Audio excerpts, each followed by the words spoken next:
ये हिंदुस्तान की ढाल है, ये पाकिस्तान का काल है। इनके हौसलों के आगे चीन पस्त है। इनका अटैक सबसे जबरदस्त। तपता रेगिस्तान हो, चाहे -डिग्री में कांपते पहाड़, समंदर का बर्फीला पानी हो या फिर जहरीले जीवों से भरा दलदल, इनका जज्बा, इनका जुनून, इनका हौसला देखकर पाकिस्तान कांप उठता है। इनके बुलंद इरादों को देखकर चीन थर्रा जाता है। ये मां भारती की वो वीरांगनाएं हैं जिनके पराक्रम को देख दुश्मन उल्टे पैर वापस दौड़ पड़ता है। इनके टारगेट पर आने वाला निस्तनाबूत हो जाता है। ये हैं बीएसएफ के क्रीक क्रोकोडाइल कमांडो। दलदल ये सतह है, सरक्रीक का क्षेत्र है और दलदल में अगर आप 30 सेकंड तक पैर नहीं हिलाएंगे तो पैर आपका धंसता चला जाएगा। इसलिए नंगे पैर सीमा भवानी के साथ न्यूज़ नेशन भी अग्निपथ पर है और हम लोग पेट्रोलिंग कर रहे हैं। लेकिन टोपोग्राफी देखिए, टोपोग्राफी कैसी है इस वक्त। ज्वार अभी खत्म होने वाला है, यानी अभी पानी ज़्यादा है। जैसे जैसे पानी कम होगा वैसे वैसे जो सीमा प्रहरी है, महिला कमांडो है, उनके साथ हम आगे की तरफ बढ़ेंगे और वहाँ वाटर पेट्रोलिंग अभी की जा सकती है, लेकिन उसके बाद मड पेट्रोलिंग ही संभव है। इसलिए वहाँ पर मड पेट्रोलिंग की जाएगी। अगर इस इलाके की बात करें तो ये ज़मीन बह जाती है। ये ज़मीन ऐसी है जो नाले में बह जाती है, चाहे वो हरामी नाला हो चाहे लखी नाला हो। ऐसे में इस तरीके से मैंग्रोव उगाए जाते हैं। इनकी कोशिश ये है कि जितने ये मैंग्रोव उगाए जाएंगे उतना ये ज़मीन ज़्यादा सख्त हो पाएगी, सुरक्षित हो पाएगी और यहाँ पर पेट्रोलिंग करना काफ़ी हद तक आसान रहेगा। इसलिए यहाँ पर ये वेटलैंड है, यहाँ पर और कोई फसल नहीं हो सकती है, सिर्फ मैंग्रोव उगाए जाते हैं और उसके ज़रिए यहाँ की ज़मीन को बचाने की कोशिश बीएसएफ के जवान कर रहे हैं। यानी बीएसएफ सीमा तो प्रहरी है ही, सीमा की सुरक्षा तो करते ही हैं, लेकिन सुरक्षा करते हैं प्रकृति की भी, और प्रकृति की सुरक्षा सीमा भवानी करती है। हम चाहेंगे कि आप भी चलना शुरू कीजिए और इन महिला कमांडो के साथ हम लोग मड पेट्रोलिंग की शुरुआत करते हैं। दलदली सतह है, हर बढ़ते कदम के साथ आपके पैर और ज़्यादा धंसते चले जाएंगे इस पूरे के पूरे इलाके में। कई बार ऐसा होता है कि जब ज़्यादा दलदल होती है तब रस्सी बांध के भी पेट्रोलिंग करनी पड़ती है। समस्या ये है कि अगर एक व्यक्ति धंस गया और रस्सी नहीं हुई तो उसे निकालना संभव नहीं हो पाएगा। यकीन मानिए, जितना आपने फिल्मों में देखा होगा कि दलदल की सतह पे काम करना कितना मुश्किल होता है, उससे ज़्यादा हकीकत में मुश्किल होता है, क्योंकि जो पंचेन आपको नज़र आएंगे जहाँ जहाँ कदम है उस कदम के बाद वहाँ पानी आ चुका है। यानी जो पूरी मडी लैंड है ये ऐसी है कि जहाँ पैर रखेंगे, पैर रखने के बाद पानी आ जाएगा और अगर 15-20 सेकंड तक अपने अपने पैरों को नहीं हिलाया तो उसके बाद स्थिति ऐसी हो जाएगी कि आपको बचाने के लिए रोप का इस्तेमाल करना पड़ेगा। और उसके बावजूद जो सीमा प्रहरी है, जो महिला कमांडो हैं, वो लगातार पुरुषों के साथ कदम ताल करते हुए, यहाँ से पाकिस्तान की सीमा ज़्यादा दूर नहीं है, लेकिन पुरुषों से कंधे मिलाते हुए, क्योंकि भारत की रणबांकुरी महिलाओं के लिए भी कहा जाता है कि ये चंडी भी है, काली भी है, दुर्गा भी है और झांसी की रानी भी है। और यही वजह है कि उनके कदम कहीं भी रुक नहीं रहे। और इस टोपोग्राफी की तो आपको बात बता दी, लेकिन इस वेटलैंड की बात यह है कि यहाँ पे रेटल स्नेक्स हैं, यहाँ पर बिच्छू हैं। उसके बावजूद पैदल, वो भी नंगे पाँव, पेट्रोलिंग करना वाकई यकीन मानिए कि बेहद साहस का काम है। इससे पहले एपिसोड में आपने बीएसएफ के पुरुष कमांडो का जोश और जज्बा देखा, लेकिन अब महिला कमांडो का दमखम भी देख लीजिए। ये दुर्गा, काली और झांसी की रानी की तरह मां भारती की सीमाओं को सदैव सुरक्षित रखती है। कोई पूर्वोत्तर से है तो कोई दक्षिण भारत से। ये वीरांगनाएं मां दुर्गा का साक्षात रूप है। सरक्रीक में तैनात ये महिला कमांडो दलदली इलाके में लगातार पेट्रोलिंग कर रही है। यानी जो पूरी मडी लैंड है ये ऐसी है कि जहाँ पैर रखेंगे, पैर रखने के बाद पानी आ जाएगा और अगर 15-20 सेकंड तक अपने अपने पैरों को नहीं हिलाया तो उसके बाद स्थिति ऐसी हो जाएगी कि आपको बचाने के लिए रोप का इस्तेमाल करना पड़ेगा। और उसके बावजूद जो सीमा प्रहरी है, जो महिला कमांडो हैं, वो लगातार पुरुषों के साथ कदम ताल करते हुए, यहाँ से पाकिस्तान की सीमा ज़्यादा दूर नहीं है, लेकिन पुरुषों से कंधे मिलाते हुए, क्योंकि भारत की रणबांकुरी महिलाओं के लिए भी कहा जाता है कि ये चंडी भी है, काली भी है, दुर्गा भी है और झांसी की रानी भी है। और यही वजह है कि उनके कदम कहीं भी रुक नहीं रहे। और इस टोपोग्राफी की तो आपको बात बता दी, लेकिन इस वेटलैंड की बात यह है कि यहाँ पे रेटल स्नेक्स हैं, यहाँ पर बिच्छू हैं। उसके बावजूद पैदल, वो भी नंगे पाँव, पेट्रोलिंग करना वाकई यकीन मानिए कि बेहद साहस का काम है। और साहसी महिलाओं के साथ न्यूज़ नेशन भी लगातार काम कर रहा है। थोड़ा हम आपसे बात भी करना चाहेंगे। कहाँ के रहने वाले हैं आप? मध्य प्रदेश। मध्य प्रदेश के। मध्य प्रदेश में तो ऐसी दलदल नहीं होती? नहीं तो सर। सबसे बड़ा दलदली क्षेत्र है। जी सर। कितना मुश्किल होता है यहाँ पे काम करना? सर मुश्किल तो है बट कर लेते हैं। घर वालों को बताते हैं कि जहाँ आप चलने की सोच नहीं सकते, जहाँ ज़मीन और पानी का कोई अंतर नहीं है, वहाँ हम लोग काम करते हैं माँ भारती के लिए। जी। आपसे भी जानना चाहेंगे, आप कहाँ के रहने वाले हैं? मध्य प्रदेश के। आप भी मध्य प्रदेश से हैं। तो कितना मुश्किल है ये सफ़र करना, क्योंकि जो आपकी सिखलाई होगी वो वेटलैंड में नहीं हुई होगी, क्योंकि JNK भी है, राजस्थान भी है, कच्छ का रण भी है। तो यहाँ पर काम करना कितना डिफ़िकल्ट रहता है। लगता है कि दुश्मन से ज़्यादा तो दिक्कत यहाँ पे चलने में है, पैर रखने में है, क्योंकि पानी कभी है कभी पानी गायब। सर लगता तो है लेकिन ट्रेनिंग के दौरान हमें सिखलाई तो दी जाती है, उसके अकॉर्डिंग हम अपने आप को यहाँ पर ढाल लेते हैं। ढाल लेते हैं। और ये सोचिए कि इनके पास ऑटोमेटिक असॉल्ट राइफल भी है, अपना भी ख्याल रखना है और अपने शरीर का हिस्सा यानी जो राइफल्स हैं उनका भी ख्याल रखना है। आप कहाँ के रहने वाले हैं? सर महाराष्ट्र के हैं। तो वहाँ समंदर तो है, लेकिन लगता है कि इतना ज़्यादा नमक नहीं है, क्योंकि जो महाराष्ट्र की कोस्टल लाइन है और यहाँ पे जो क्रीक का इलाका है बहुत अंतर है। इसलिए आपने शायद गॉगल्स भी लगाए हुए हैं कि जो नमक का पानी है वो आँखों को ख़राब ना करे। हाँ सर, वो तो है, मतलब साइड इफ़ेक्ट भी है इसके तो, लेकिन सर अभी ड्यूटी है तो वो करना पड़ता है क्योंकि हमारा फ़र्ज़ है। फ़र्ज़ सबसे ऊपर है। Yes sir.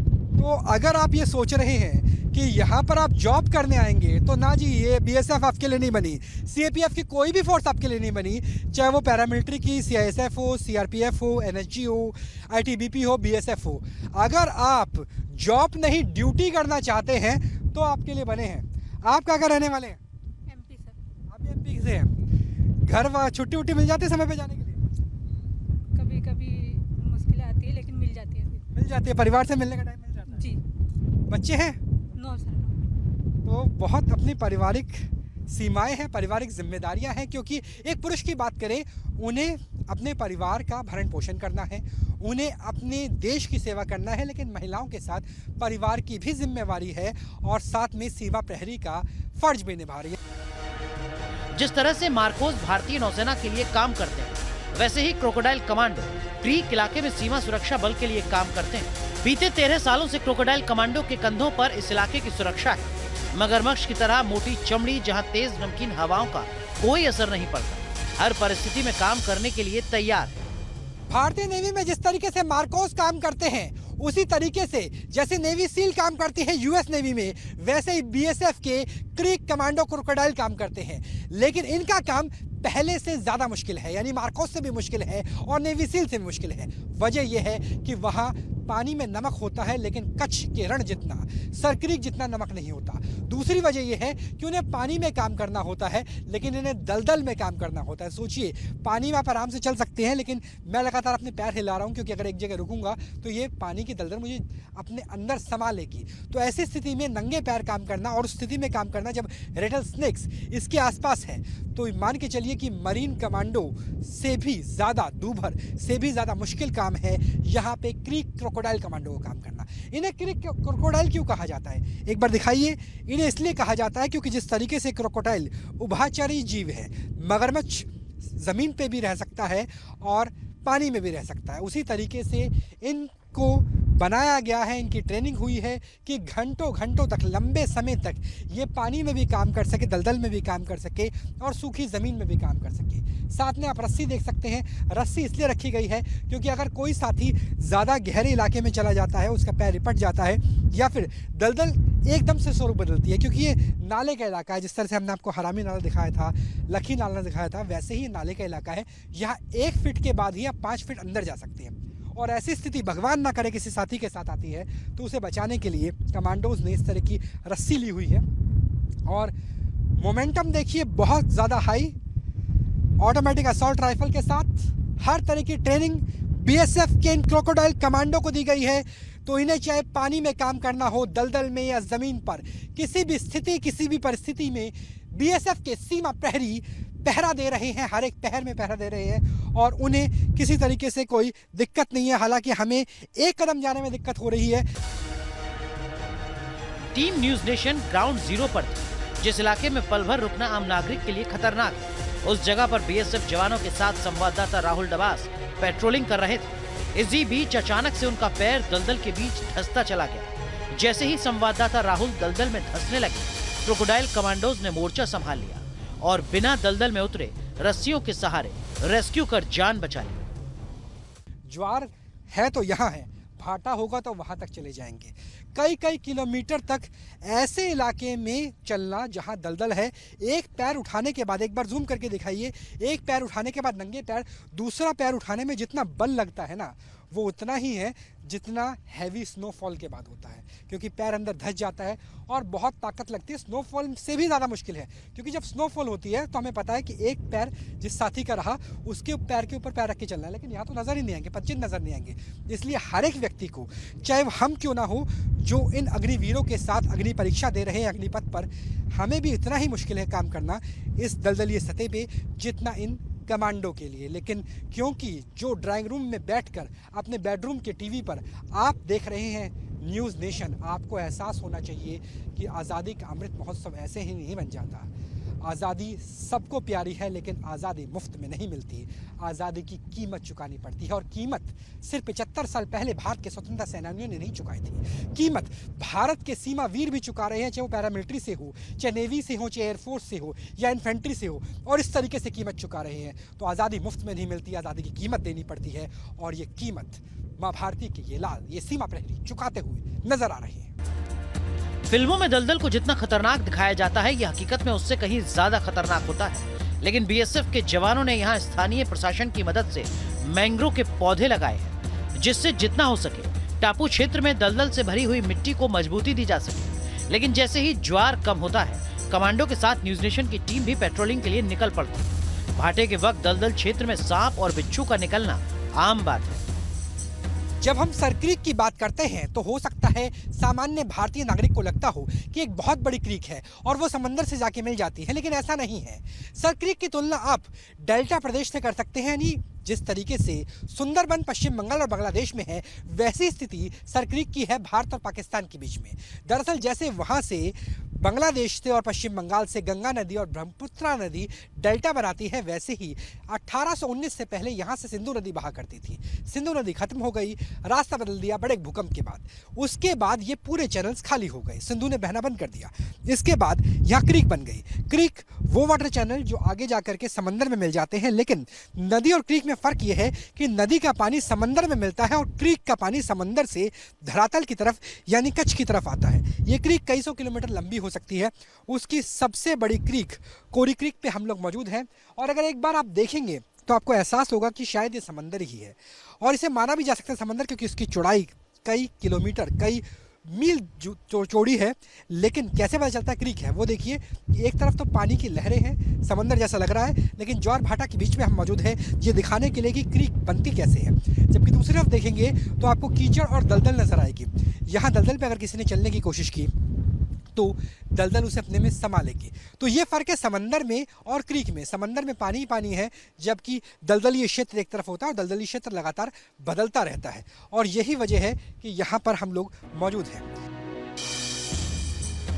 देश की फर्स्ट लाइन ऑफ डिफेंस कही जाने वाली बीएसएफ और सर क्रीक की सेकेंड लाइन ऑफ डिफेंस कहे जाने वाले भारतीय मछुआरों के संबंध की बात करें तो ये बिल्कुल वैसा है जैसे कश्मीर में चरवाहों के साथ बीएसएफ की जुगलबंदी। करगिल के युद्ध के वक्त पाकिस्तानी घुसपैठ की सबसे पहली सूचना भारत के चरवाहों ने दी थी। इससे ये साफ हो जाता है कि सीमावर्ती गांव, चरवाहे और मछुआरे देश के लिए सेकेंड लाइन ऑफ डिफेंस की तरह काम करते हैं। इसीलिए बीएसएफ और इस क्षेत्र के मछुआरों के बीच बहुत अच्छा तालमेल है। यहाँ पर आप देखिए कितनी सारी नाव खड़ी हैं, और नाव ये जताने के लिए काफ़ी है कि यहाँ पर बहुत बड़ी संख्या में मछुआरे रहते होंगे। बहुत बड़ी संख्या में ऐसे मछुआरे रहते होंगे जो मछुआरे क्रीक के क्षेत्र में मछली पालन के लिए जाते हैं। क्रीक इसलिए महत्वपूर्ण भी है क्योंकि क्रीक वो क्षेत्र है जहाँ पर सबसे ज़्यादा मछलियाँ पाई जाती हैं, और यही वजह है कि पाकिस्तान के मछुआरे भी कई बार बड़ी संख्या में इस इलाके में पहुँच जाते हैं। लेकिन अगर स्थिति परिस्थिति की बात करें तो जब भी मानसून का समय होता है, भारतीय क्षेत्र में जो मछुआरे हैं उन्हें रोक दिया जाता है कि आप यहाँ पर मछली पालन नहीं कर सकते। इसका फ़ायदा उठाते हैं पाकिस्तान के मछुआरे, और यहाँ पे जो अकूट संपदा है, जलीय संपदा है, उसका दोहन करने की कोशिश की जाती है। हालांकि आमतौर पे 15 अगस्त के आसपास, यानी जब पूरा देश आज़ाद होता है, तो यहाँ पर मछुआरे भी आज़ादी का महोत्सव मनाते हैं और उसके साथ वो मछली पालन की शुरुआत कर देते हैं। मूंगा चट्टाने हम यहाँ देख सकते हैं, और अलग अलग तरह की परिस्थिति है, अलग अलग तरह की स्थिति है। बहुत से मछुआरे हमारे साथ हैं और मछुआरे इसलिए महत्वपूर्ण है क्योंकि जैसे first line of defence BSF है, वैसे ही फर्स्ट लाइन ऑफ डिफेंस वो लोग भी हैं जो सीमा पर रहते हैं। क्योंकि याद कीजिए 1999 के कारगिल को सबसे पहले जो चरवाहे थे उन्होंने बताया कि पाकिस्तान की तरफ से कुछ आतंकवादी या पाकिस्तान के सैनिक घुसे हुए नजर आ रहे हैं। और याद कीजिए गलवान की स्थिति को, याद कीजिए डोकलाम की स्थिति पे स्थानीय लोगों ने सबसे पहले नजर रखी थी। और ऐसे में स्थानीय लोग जो देशभक्त हैं, जो मातृभूमि से प्यार करते हैं और बीएसएफ के साथ साथ काम करते हैं, वो महत्वपूर्ण हो जाते हैं। अभी तो फिलहाल यहाँ पे फिशिंग बंद है, मछली नहीं पकड़ने जा सकते, तो क्या इसका फ़ायदा पाकिस्तान के मछुआरे उठाते हैं? वो नालों में आ जाते हैं। वो कई बार अपने उस जब ऐसे हवामान ख़राब हो जाते हैं तो अपने क्रीक में वो लोग वहाँ से मतलब आगे नहीं आ जाते, अपने क्रीक से मतलब कभी कभार ये लोग आ जाते हैं। तो कभी ऐसा भी होता है कि आप उनके क्षेत्र में चले जाएं, आपके लोग फंस जाएं? नहीं, हमारे यहाँ से तो आज तक 50 साल से ऐसा नहीं बना कभी हमारे कोटेश्वर से। तो ये फ़र्क है हिंदुस्तान और पाकिस्तान में कि भारत के चाहे सीमा प्रहरी हो, चाहे आम आदमी, किसी दूसरे की सीमा पर नज़र नहीं डालते। अगर कभी चैनल अपना स्थिति बदल लेते हैं, ज्वार भाटा भी होता है, तो क्या कभी ऐसा होता है कि आपको लगे कि हम रास्ता भूल गए हैं और बीएसएफ के जवान आपकी मदद कर? सर कभी कभार हो जाता है, रास्ता भूलते हैं तो सर बीएसएफ को हम आती है, हमें बता दिए कि भाई यहाँ से आप रिटर्न हो जाओ, तो हम उनकी कहने से हम रिटर्न हो जाते हैं और कभी आगे नहीं जाते हैं। सर मदद भी बीएसएफ हमारी करती है, हमारी कोई दिक्कत पड़ जाती है तो बंदे को स्पीड बोट से यहाँ से वो लेके ऊपर लेके आते हैं।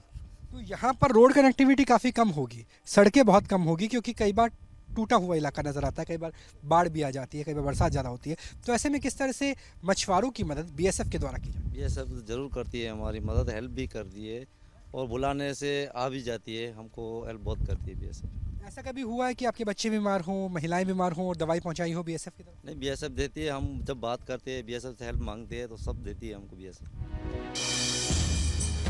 इस इलाके का अपना पौराणिक महत्व है। बताया जाता है कि जब भगवान शिव से रावण ने अमरता का वरदान मांगा तो कैलाशपति ने कहा कि अगर आप मेरे लिंग अवतार को ले जाकर श्रीलंका में स्थापित कर देंगे तो अमर हो जाएगा। इसी जगह रावण ने शिवलिंग को जमीन पर रख दिया था, जिसके बाद एक की जगह सैकड़ों शिवलिंग नजर आने लगे थे और रावण असली शिवलिंग नहीं पहचान सका। तभी इस क्षेत्र को पुराणों में महत्वपूर्ण स्थान मिला। जहां मौजूद है कोरी क्रीक, यहाँ कोटेश्वर मंदिर भी है। मंदिर की मान्यता समझ लीजिए, उसके बाद आपको मछुआरों से भी तारुफ कराएंगे, इसलिए क्योंकि मंदिर बेहद महत्वपूर्ण है। जब भगवान शिव की आराधना करते हुए दशरथ रावण ने ये वर मांगा कि मुझे अमर कर दीजिए, तो कैलाशपति ने कहा, भगवान भोले ने कहा, आप मेरे लिंग को एक बार लंका में स्थापित कर दीजिए तो मैं आपको अमर कर दूंगा। लेकिन उसके बाद हुआ क्या? वहाँ ये कोटेश्वर की कहानी शुरू होती है। कोटेश्वर का अर्थ है कोटि कोटि ईश्वर, यानी भगवान शिव के इतने सारे लिंग अवतार जो कोटि कोटि यानी सहस्त्रों हो, हजारों की संख्या में हो और पता न लगे। वजह ये थी कि जब यहाँ से श्रीलंका, कैलाश से श्रीलंका पहुँचने की कोशिश रावण ने की तो रावण को बीच में मोहित करने की कोशिश की गई। यहाँ पर एक गाय को छोड़ा गया और गाय दरअसल जो कोरी क्रीक है, जो दलदली क्षेत्र है, आज भी दलदली क्षेत्र है, वहाँ पर गाय फंस गई थी। जब रावण को इस बात का एहसास हुआ कि गाय फंस गई है, मैं पंडित हूँ, उसे बचाने जाते हूँ, और जैसे ही गाय बचाने के लिए गए और उसके बाद शिवलिंग को नीचे रखा गया तो शिवलिंग सहस्त्रों कोटि कोटि टुकड़ों में विभाजित हो गया और ये पहचान नहीं कर पाया दशरथ कि असली शिवलिंग कौन सा है। और उसके बाद अमरता का वरदान अधर में रह गया और यहीं पर ही भगवान भोले की आराधना शुरू हो गई, क्योंकि उन कोटेश्वर में से यानी कोटि कोटि ईश्वर में से एक वो शिवलिंग भी है जिसमें मान्यता है कि भगवान शिव खुद विराजमान हैं, भगवान शिव खुद इसे देख रहे हैं। लेकिन इस जगह की सिर्फ यही महत्व नहीं है। भारत पाकिस्तान के बीच कच्छ का ये वो इलाका है जहां ना तो इंसान बसते हैं और ना ही उनकी बस्तियां। दिन का उजाला हो या रात का अंधेरा, ये जवान इस वीरान सरहदी इलाके में फर्ज को जी जान से निभाते हैं। कच्छ के रण से राहुल डबास के साथ टीम न्यूज़ नेशन।